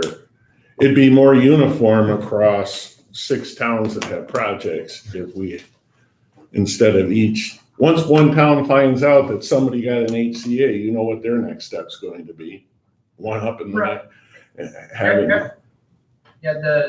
Once Wayne was quite familiar, about 4 or 5 years ago, they were just getting crushed with these 487 requests. The developers are running between schools, towns, villages, the county, all of this smattering of stuff. And there was deals that were really out of balance being struck between one town and another, and it was chaotic. The relatively then new IDA executive director, as he was looking at his UTEP, he was also getting crushed with applications. It might sound familiar. You guys are getting the same thing. He's like, well, geez, we need to put in a standard for the IDA, but there's still chaos with the 487 stuff going on in the communities. Some of them are ill-equipped and just getting, some missing the 60-day letter and giving away free taxes for 15 years by accident. He went out and did a roadshow that was predominantly centered around the UTEP amendment, but it was also, and again, NYSERDA does this, and I voice some skepticism sometimes, but the renewable energy toolkit was developer drafted and has really low numbers in it. But what he did was went out and met with every town at town board meeting, hit every school district, and dealt with the county, and got them in the first instance, to the extent that they received or haven't opted out of 487, he kind of coached them to say, hey, it's best that you opt out of the program and keep discretion. If you want to do your own pilot, you still can. But ultimately, the IDA is built to deploy and administer pilots. We're kind of better at it. We're built for it. You're going to have, potentially a town could have a dozen HCAs and a dozen 487 pilots, and the poor town clerk doesn't know how to deal with any of this stuff. You don't know who your client is half the time. They get assigned 6 times. It's like a whole bit of administrative work that really doesn't belong in the school district business office. It really doesn't belong in the town office. It's a whole thing that really the IDA is better built for. So the net result was, when he went out and did his roadshow, he said, listen, the IDA is built for this stuff. Anytime you get a request to sit down and talk about a pilot, have them call me. We will represent your interests. And by the way, if you're a town, in order to deal with any HCA concerns or any extraordinary impacts, we're going to try to come up with a standard of one-size-fits-all, one-shot payment. When we close our pilot, you will get an impact fee directed to the town for whatever purpose you want to use the money for. And we'll close the pilot and move on. There'll be uniformity of the pilots across the town and across the county in general. And it's worked well. You'll still have certain towns that might have a different approach. One town in Wayne County, which is a heavier populated town, indicated to the IDA that, fine, we appreciate what you're doing with the IDA pilot, but we're going to impose full taxes. It sounds like what your county has said for industrial scale. What that town has said is, fine, IDA, do your pilot thing. We don't necessarily want the 25,000 up front because whatever reason they think there might be an aberration on tax cap or growth factor. They said, listen, we just would like they'll structure it through an HEA because you can't have two pilots operating at the same time. At first they wanted to have a 487 pilot looking for the town along with the IDA pilot. And we're like, well, geez, you can't hit two exemption buttons at the same time. You got to decide. What that town did was basically structure, instead of a 487 pilot, they have an HCA that says full town taxes. That town's a little bit more expensive for solar developers than the other towns in the county. But again, the full taxes, it's about 10% of the load. It's not a huge impact. The town's also getting their special district, the wire, the fire, water, sewer, any library, that kind of stuff too. So. Plus we're getting the increased tax base from the underlying land going up in value too, so. Right. Yeah. Exactly, yeah. Just in Wayne, that, their practice, that's a policy though, that's not part of the UTEP, right? Well, they amended their UTEP to create, literally the language looks like yours. Yeah. Fixed, Yeah. Without saying the dollar amount, because that right. policy, they get out in front of the project. Hey, there's a standardized impact fee that you're going to pay at closing. Yep. And it's not ironic. Let's just say a hypothetical project in Wayne County that's 5 megawatts that costs $8 million. The IDA is going to they have a 1% fee, so they'll get $80,000. The town's going to get 125. And it gets even bigger and out of scale when you have like a 20 megawatt project. The IDA is actually facilitating more revenue to the town in those instances than its own administrative fee. But it works well, and the developers aren't really blinking. Our fees, I'm sorry, our fees aren't in our UTEP, right? No. So if we established a fee Right. for plus. Right. It would not be in UTEP, right? It would just be part of our fees policy practice. Yeah, your 2% fee is generally, it's probably the highest I'm aware of. Yeah, it's 2% for the first 10 million, then it drops, and then it drops again, so. Yeah, but so anything Right. under 10 million, Yeah. you're We're high. 2x. Yep, And then we are. Up to probably 7 megawatts, you're gonna probably fall within that 10 million.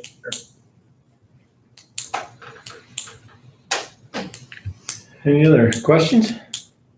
All right. Comments? I'll talk to Bob and see if we can get a meeting set up. Yeah. Good.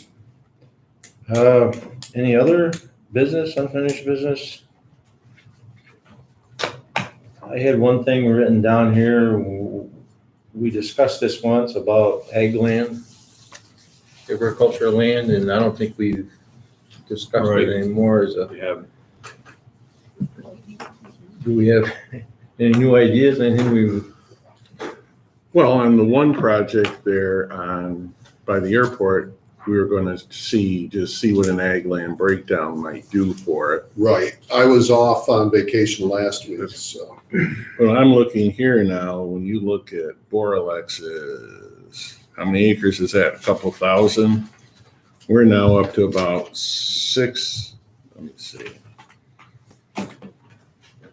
4,500 acres of tillable, of land that's going to be considered for solar. So if we're going to have an impact analysis based upon the quality of the underlying land, I know Boralex, you can pick the parcels out that it's included, whether or not they have the soil breakdown for the fenced in areas, I don't know. Yeah, that would be the challenge, is just getting that at this point. And getting soil and water to work with you to. I would go through county planning only Okay. because we've already established that Yeah, relationship. they've got that. So, do we ask for these companies for shape files or anything like that? They gotta have shape files when you look at their layouts, they must have GIS. I would assume they do, but I'm not aware of anybody asking Yeah, for I'm sure it at this the point. planning board is probably looking at them, but we don't see them. Well, I'm just thinking to assist in what Jay's Yeah. doing. No, If right, they yeah. have shape files, they can. Well, I'm not saying we couldn't ask for it, but we haven't.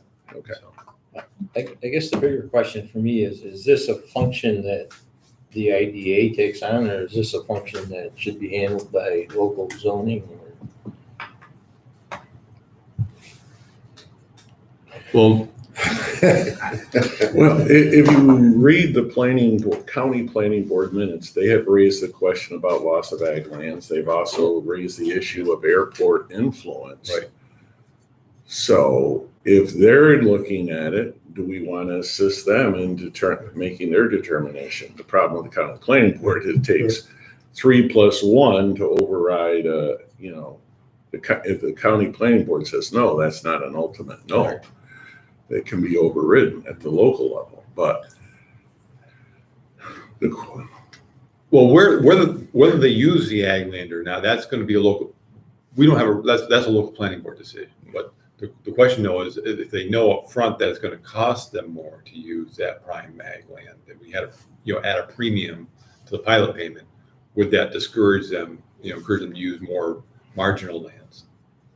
well, the problem is by the time when these projects come in here, the land has been chosen. We don't know any of these projects exist, and you can correct me, Justin. Most of these projects have their leases in place before.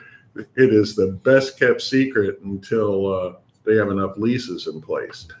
So we learn about Borrego. You can go visit their website and see which parcels they're preliminary talking about using. So they have everything in place before we learn of them. So how you deal with it in that respect, I don't know. But Yeah, you're either gonna be incentivizing or disincentivizing properties that might already be under a lease. Yeah. Or with a lagged effect, maybe impact where they deploy ground leases in the future, but they're, like I said, they'll be kind of lagged because of the long range Right. planning. Yeah, I think we recognize the lag. The question is if we start it, will the word start getting out? They start considering that when they're doing their planning. But have you heard concerns about loss of ag land in other counties on projects? There's been discussions, I know Lewis, near you folks, has had some pretty advanced discussions with incentives or disincentives that may impact the pilot, which is a bit of a race to the bottom. If they're gonna offer a lower pilot rate for bad ag land, right. I would offer actually a higher one. That's what we were talking about, doing the other way. Lewis is reconsidering that approach to mirror what we're talking about. Yeah. The instances where it's come up generally are places that have ag districts and a local ag board that either become involved at the NYSERDA level or through the local planning level as an involved agency.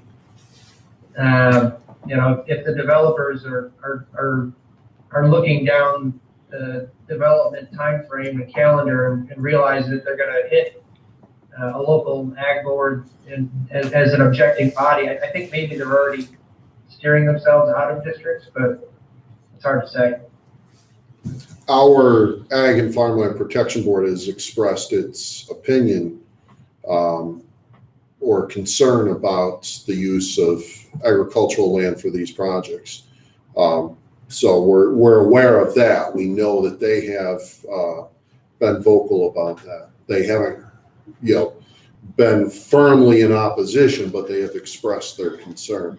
So Jay, when a piece of property is in ag land protection, does that mean it's just listed as in there? That doesn't mean it can't be used? We have to be careful about the terminology we use. Generally, what's happening is farms are signing their land up in certified ag districts, okay? That's through New York State Ag and Markets, and that provides a level of support, protection against nuisance suits and so on the practices used on that land. It does not put it into any kind of preservation program or anything like that. So that's the first level of protecting your land. It's just put it into a certified ag district. It doesn't mean it's got to stay in agriculture for any length of time. It's just a certification that is agricultural land recognized by New York State. The next level of certification, if you will, is to apply for an agricultural value assessment. Now, that doesn't provide any more level of protection, but that allows that landowner to apply for a property tax reduction based on the agricultural use or the soils on that land. The third level of protection. Meaning if it's not as good a soil, they get a reduction? Correct. Less assessment level of protection, which we do have some in the northern part of the county and a little bit in the eastern part of the county, is an actual retirement of the development rights on their deed through the Army compassion.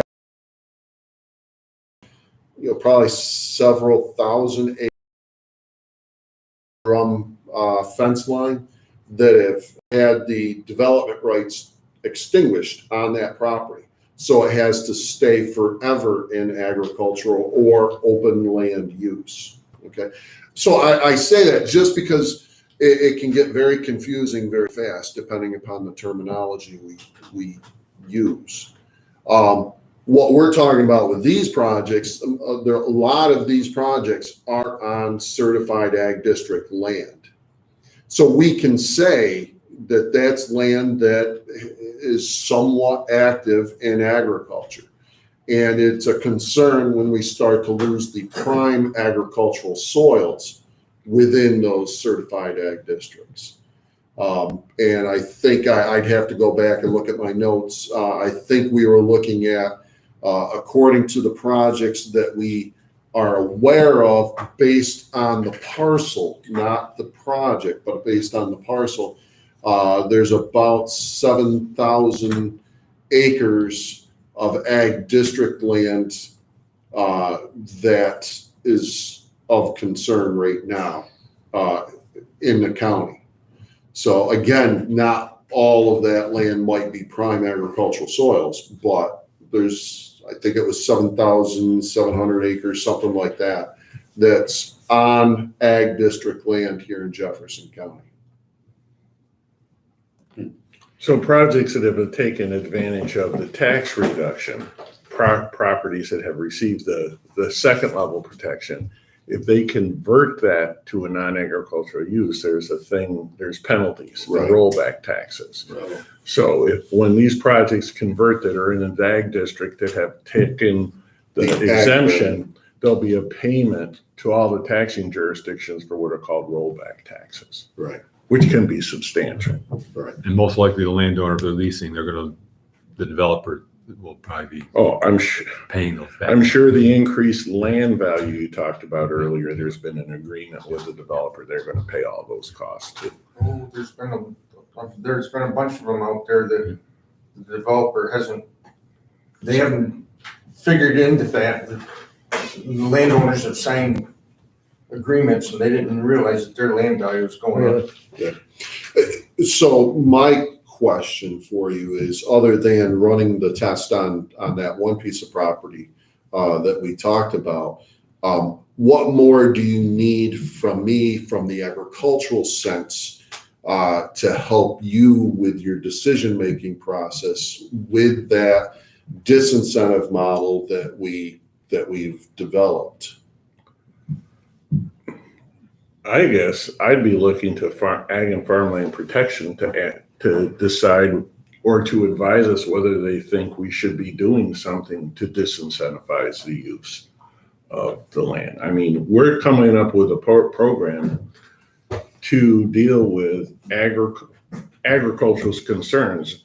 You know, your concerns, none of us here are farmers, but you know, they have a concern about competitiveness. If you pull out $4,000 of land that's traditionally leased, and all of a sudden they lose this land, they're losing, you know, crop land, nutrient management land, and all that stuff.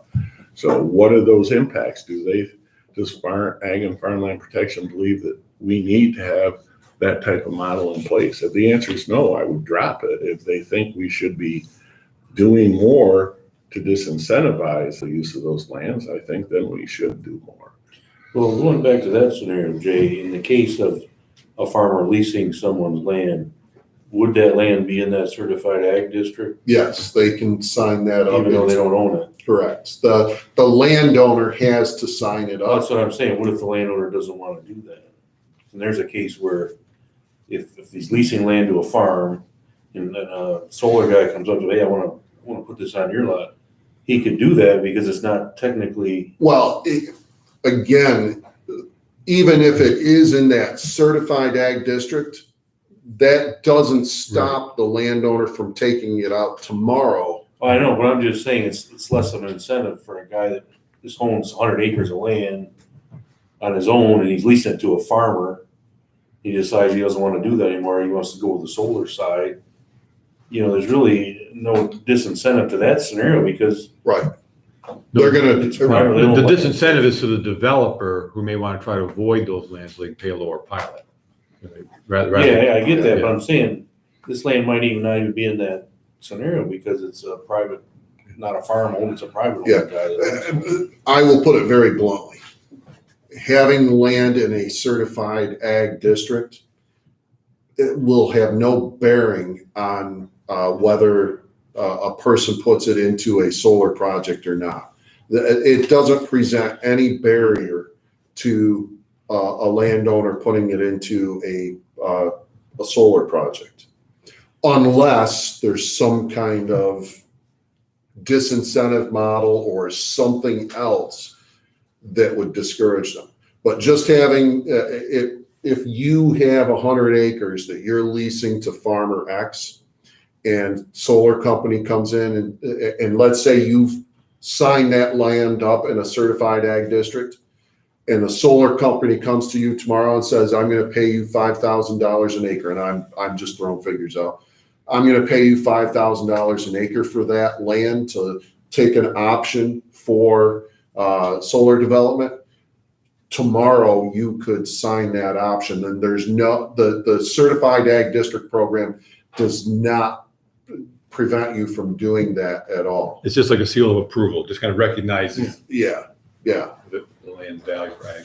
So the certified ag I'm just district. trying to understand, are we chasing something that really, the farmers, the farm community themselves must understand the need to maintain that property. Oh yeah, Are they entertaining solar projects as well?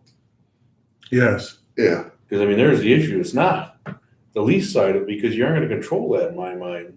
I don't even know if I was a landowner, why would I put that land in some ag thing anyway? It's like, what if I wanted to sell it for development or whatever I want to do something else? Okay, so the certified ag district program, all right, the certified ag district program does provide certain protective benefits against nuisance lawsuits, against fees. For example, if there's a water line run along the road frontage on that property, it helps prevent the farm from having to pay those I excess get all fees. that, Jay, if I own the land, but if I don't own the land, somebody else owns it, Right. you don't control that individual. No, controls it at one but time. it's still the same. It doesn't matter if it's in an ag district or not. Whether you're the farm, you can not be the farmer, but make your land can still be in the ag district. Sure, Right. I get that. But you don't have to, it doesn't have to, the guy wouldn't No, have to put it that way. No. You don't- Is there any real benefit for him as a landowner putting in there? Would he be able to reduce his taxes if the property soils were, and only if it was the farm side? If he or she could apply for an agricultural value assessment on that land. Your land, you're letting farmer A lease that land for farming it. You could apply for an ag value assessment as long as that farmer qualifies under the state regulations. So you could get an ag value assessment. The certified ag district isn't necessary to apply for that ag value assessment. Okay. I don't know if I'm making it clear Well, or more I money. understand what you're saying, and again, I get, we're trying to protect the farmland and potential farmland, because some of these farmers don't own all the land. Some Right. other people own. That's the group we're trying to protect, Sure. because I'm assuming the farm side are gonna, it's their own best interest to maintain their land, Yeah. not let it go up to. What the solar. concern is you have farms that are benefiting from solar development projects. And those benefits could benefit agriculture as a whole. I mean, we have to be honest and look at all those pieces. But you have farms that are trying to lease property, and their ability to pay is, maybe 300, 500, 500 would be a lot. $300 an acre is probably towards the top end of what they're willing to pay per acre. Then you've got a solar company that comes in and says, I'll pay you $1,000 an acre. The farmer can't compete with that. And we're starting to hear that concern from the farm community. That's what I be able to control that. I don't think somebody else thinks about it, The only thing that I'm aware of that we can do to try to protect the availability of agricultural land is to apply that disincentive model to a pilot, or to say no pilot. But I am concerned about saying no pilot. My personal professional opinion, I am concerned about saying no pilot based on agriculture, because I also see benefits to agriculture from some of those projects. So We get ourselves in a sticky wicket where we're picking and choosing winners, yeah, and I think that so I only see those with your concern about protecting agricultural land, which, believe me, I appreciate. I only see those two opportunities at this point, unless somebody knows some other way, is to either try the disincentive model, and I'm not certain that will work.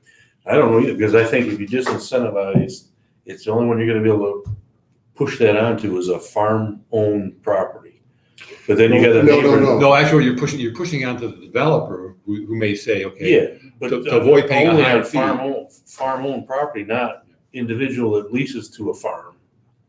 And I'm gonna say, you're gonna have two sides of this. You're gonna have the farmer saying, you're gonna push this onto me, that I might lose an opportunity that I wanna work with a solar guy, versus my neighbor who doesn't have that pressure because he's not really owned by the farmer, doesn't own the land, Except, I mean, you said what, but in terms of that concern, no. I'm gonna The have to get it right. disincentive would be based on the soils, not whether it's owned by a farmer or not. It would be based on the value of the soils. Yeah.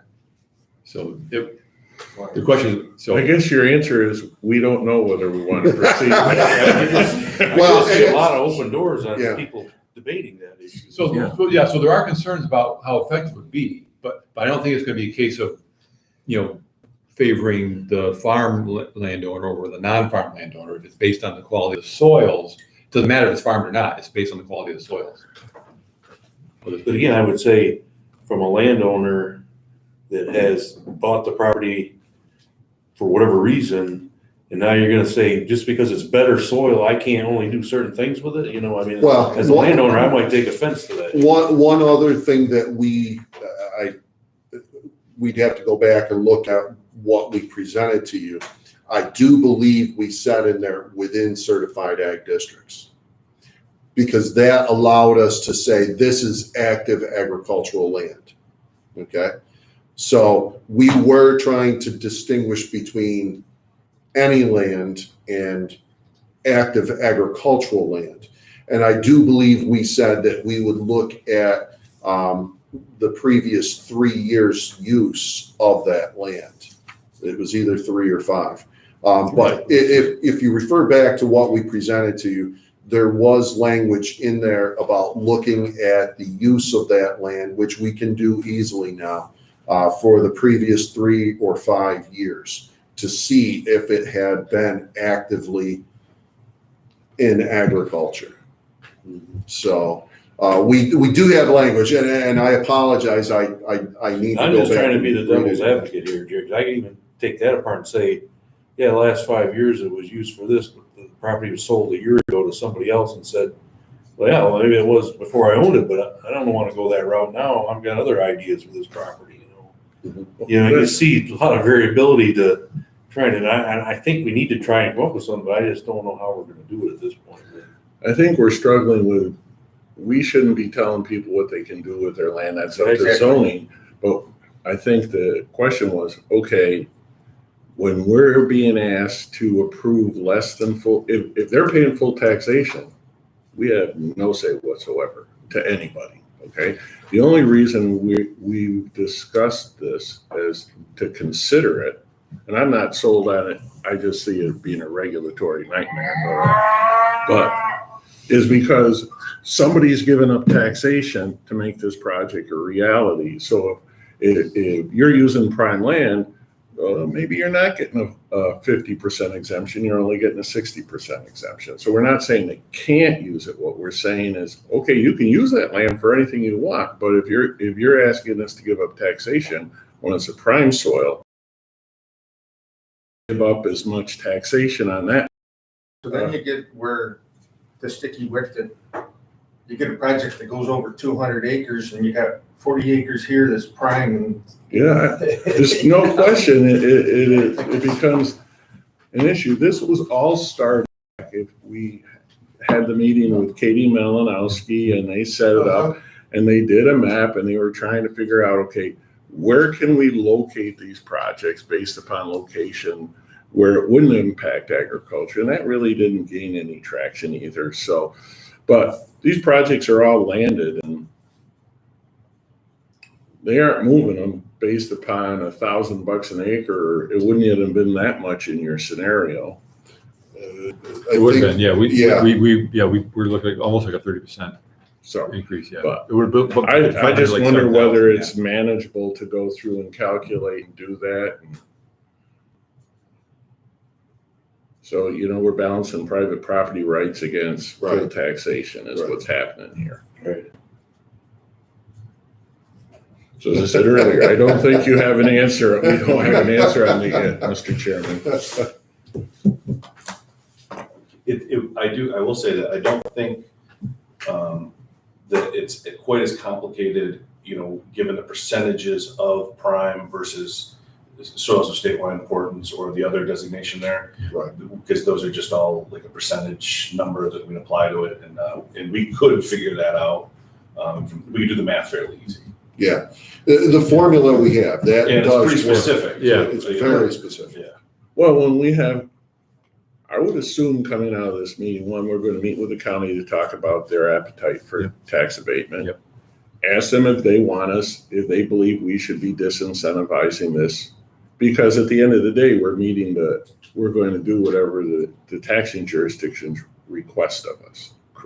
If there's a uniform no, why would we go through the effort? If the answer is yes, we're going to go through the effort.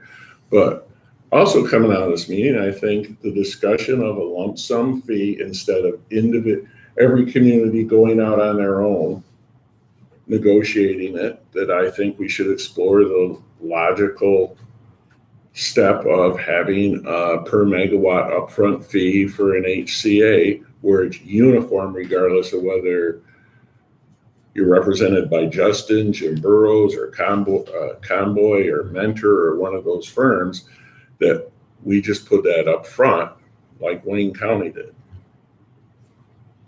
Or unless I'm missing something, I think that's worth exploring. That makes it a clean deal, it's straight up front, everybody knows it. Yeah, I don't think you want to get into everybody has a different deal. I think that's just gonna blow up into a mess. Disaster. And my initial concern is we have 10 pilots or 11 pilots we already executed, and at the very beginning we said no HCAs. And now we're going, so I just wonder, but they were all all these words, community solar Right, projects. right. And I think maybe, there's- Well, and that's what, I mean, Wayne County, we're talking about, they're doing that with the communities, with the residential scale. Yeah. maybe we look at, Also, to that point too, I think when the state does their scenario on assessment or appraisal value, there's gonna be a before and after line there too. Yeah. They're gonna have. yes. to dealt with. And I believe too, if I'm correct, that the state regulations that are coming out, or ORES, the ORES requirement, I think there's like a $500 per megawatt community benefit payment. It's gonna be part of those projects going through ORES, like. My understanding that is there's going to be payments made to every residential customer with that fund. That goes to. And that NYSERDA then would be negotiating. Was that your recollection, Bill? I don't remember, but that's gotta be a nightmare too. So, but So should we talk to the? I think you need to have a confidential Yeah. discussion with Justin Yeah. about this letter we're going to send out. And maybe it's a letter that goes out to all the municipalities that we would like to explore an alternative methodology for host community benefits. And see if we can get 21 of the 22 towns on board, or all but one town. But to me, that makes a lot more sense for uniformity, like John said. It takes a little bit of pressure off the local municipalities in terms of how they impose. If we get to that point, and I know there's probably be a lot of discussions, but if we're able to achieve a uniform upfront HCA payment, folks are comfortable with how it works, it takes the pressure off local planning boards, town boards, and zoning boards, where they might not necessarily do it the right way. We kind of alluded to that, but that's no longer relevant. They don't have to worry about it or impose it through a local condition that might not be the right layer of board. That's simply just understood that if they're using the IDA for a pilot, they're going to receive an upfront payment that is intended to absorb the project impacts, whatever they may be. And then the pilot, the conversation isn't skewed or on a case-by-case basis. You're not dealing with different dynamics where one town wants 4,000 a megawatt here, and another one wants 1,000. And I think the key to that is all the taxing jurisdictions that we roll this out on have agreed to it, being the county, the school, the villages, and the towns. And we don't have to worry about that very scenario that, I got a better deal than you got, and that dominoing through it. So I think you need to talk to Justin, figure out how to go about trying to implement and setting up meetings to make that, That's easy. making an attempt to make that concept a reality for us. We good? Protection board. I think Jay should have a discussion with Doug and see, like we're struggling with this. Okay. I mean, Doug was very adamant that, he wants to see it moved off the top 3 classes of soils. Yeah, and they're actually starting to plan a farmland protection board meeting coming up. So I can talk to Doug, and then, if he needs to, he'll have that opportunity to talk to the full board. So, Marshall, I think I asked this once before, and I think I sent you an email, but I would love to see a map where these sites are. Is there something that exists? Yeah, there was. It's probably it might have half of those on them. But we've done so much since the last update to that map. That'd be helpful, I think, yeah. Yeah. Good idea. Once again, that would be going back, especially these large ones that work with county planning to create it's easy for them to do once they have parcel numbers. Michelle actually has a pretty good map that, at the time was pretty up to date. And so, yeah, it's clear and it's right down to the parcel. So yeah, I'll be in touch with her and coordinate with her. And let me make sure they get these updates we just did. I'm yesterday. going to send it to Mike again. Okay. Anything else? I guess somebody make a motion, we adjourn. Motion we adjourn. Second. All in favor? Okay. Good meeting, Thank you, guys. Justin. Good Thanks, meeting. Justin. The recording has stopped. Stay well. Take care, everybody. Didn't even, Yeah. if we could put that in place, it'd solve it.